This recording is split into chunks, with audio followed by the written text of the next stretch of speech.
മോള് മരിച്ചു, ഞാൻ കൊന്നു, എൻ്റെ മോളെ വിളിക്കൂ. നമ്മുടെ മോള് പോയി അജുവേ, മോള് പോയി മോൾ. ശില്പയെ കുടുക്കിയത് ഈ സന്ദേശമാണ്.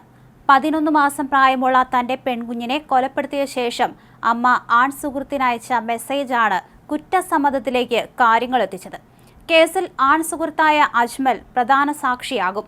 അജ്മലിനയച്ച SMS സന്ദേശമാണ് കേസന്വേഷണത്തിൽ നിർണായക തെളിവായതും. ആശുപത്രിയിൽ മരിച്ച നിലയിൽ എത്തിച്ച 11 മാസം പ്രായമുള്ള ശിഖന്യ എന്ന പെൺകുഞ്ഞിനെ കൊലപ്പെടുത്തിയതാണെന്ന് സ്ഥിരീകരിച്ചതിനു പിന്നാലെയാണ് കുഞ്ഞിന്റെ അമ്മ കോട്ടയം കാഞ്ഞിരം കണിയാമ്പത്തിൽ ശില്പയെ അറസ്റ്റ് ചെയ്തത്. കൊലപാതകത്തിനു ശേഷം വാടകയ്ക്കെടുത്ത കാറിൽ മൃതദേഹവുമായി മുൻപ് ഒപ്പം താമസിച്ചിരുന്ന യുവാവിനെ തേടി ഷൊർണൂരിലെത്തുകയായിരുന്നു ശില്പ. ശനിയാഴ്ച പുലർച്ചെ മാവേലിക്കരയിലെ വാടക വീട്ടിൽ വച്ചാണ് കൊലപ്പെടുത്തിയത്. കുഞ്ഞിന്റെ ശരീരത്തിൽ വലിയ മുറിവുകളില്ലെങ്കിലും ശ്വാസം മുട്ടിയാണ് മരിച്ചതെന്ന് ആന്തരാവയവ പരിശോധനയിലും പോസ്റ്റ്മോർട്ടത്തിലും കണ്ടെത്തിയതാണ് നിർണായകമായത്. ജോലിക്ക് പോകുന്നതിന് കുഞ്ഞ് തടസ്സമാകുന്നതിനാലാണ് കൊലപ്പെടുത്തിയതെന്ന് ശില്പ കുറ്റസമ്മതവും നടത്തി. സംശയരോഗം കാരണമാണ് ലിവിംഗ് ടുഗദർ ബന്ധം തകർത്തത് എന്നാണ് സൂചന. ഇതാണ് കുട്ടിയുടെ മരണത്തിൽ കലാശിച്ചത്. എങ്കിലും അജ്മലിന് കുട്ടിയുടെ കൊലയിൽ പങ്കില്ല. യുവാവ് ജോലി ചെയ്യുന്ന ഷൊർണൂരിലെ തിയേറ്ററിൽ ശനിയാഴ്ച രാവിലെ 9:30 എത്തിയ ശില്പ കുഞ്ഞിനെ നിലത്ത് വെച്ച് ബഹളമുണ്ടാക്കിയിരുന്നു. പോലീസിനെ അറിയിച്ചപ്പോൾ ആശുപത്രിയിലെത്തിക്കാൻ നിർദ്ദേശിച്ചു. എന്നാൽ കുഞ്ഞ് മണിക്കൂറുകൾക്ക് മുൻപേ മരിച്ചുവെന്ന് കണ്ടെത്തി. യുവതി ഇടയ്ക്കിടെ മൊഴി മാറ്റിയതും പോലീസിനെ ആശയക്കുഴപ്പത്തിലാക്കി. കുഞ്ഞിനെ കൊലപ്പെടുത്തിയതെന്ന് ഇടയ്ക്ക് സമ്മതിച്ച യുവതി പിന്നീട് മാറ്റി പറഞ്ഞു.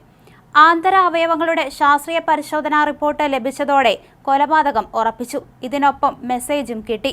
മാവേലിക്കര കോട്ടയ്ക്കത്തുള്ള വാടക വീട്ടിൽ ശില്പയെ എത്തിച്ച് തെളിവെടുപ്പ് നടത്തി. കൊട്ടാരക്കര സ്വദേശി വാടകയ്ക്കെടുത്ത വീട്ടിൽ 2 ആഴ്ചയായി ശില്പ താമസിച്ചിരുന്നതായി പോലീസ് പറഞ്ഞു. വീട് വാടകയ്ക്കെടുത്തയാളുടെ ഫോൺ ഓഫാണെന്നും വീട്ടിലെത്തുമ്പോൾ കതക് തുറന്നു കിടക്കുകയായിരുന്നുവെന്നും പോലീസ് അറിയിച്ചു. യുവതി പലതവണ ഞാൻ കുട്ടിയെ കൊല്ലുമെന്ന് കാണിച്ച് തന്റെ ഫോണിലേക്ക് സന്ദേശം അയച്ചിരുന്നതായി സുഹൃത്ത് അജ്മൽ പറഞ്ഞു. കൊലപ്പെടുത്തിയെന്നും സന്ദേശമെത്തി. സന്ദേശം അയക്കൽ പതിവായതുകൊണ്ട് തന്നെ സുഹൃത്ത് ഈ സന്ദേശം കാര്യമായി എടുത്തിരുന്നില്ല.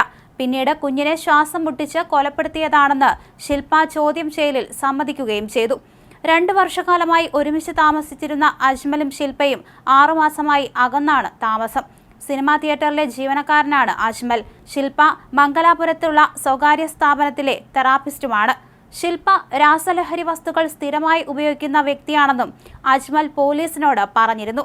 അകൽച്ചയിലായതോടെ ശില്പ കുഞ്ഞിനെ അജ്മലിനെ ഏൽപ്പിക്കാനും ശ്രമം നടത്തിയിരുന്നു. കുഞ്ഞിനെ ചൊല്ലി പലപ്പോഴും വഴക്കിടലും പതിവായിരുന്നു. വെള്ളിയാഴ്ച രാവിലെ തിയേറ്ററിലെത്തിയ ശില്പ കുഞ്ഞ് മരിച്ചെന്നും മറവു ചെയ്യണമെന്നും ആവശ്യപ്പെട്ടു. ഇത് കണ്ട തിയേറ്റർ ജീവനക്കാരാണ് പോലീസിനെ വിവരം അറിയിച്ചത്. കുഞ്ഞിന്റെ ചെവിയുടെ ഭാഗത്തും കൈകളിലും മുറിപ്പാടുകൾ ഉള്ളതിനാൽ അസ്വാഭാവിക മരണത്തിന് കേസെടുത്തിരുന്നു. 3 ദിവസത്തെ അന്വേഷണത്തിനൊടുവിലാണ് കൊലപാതകമെന്ന് സ്ഥിരീകരിച്ചത്.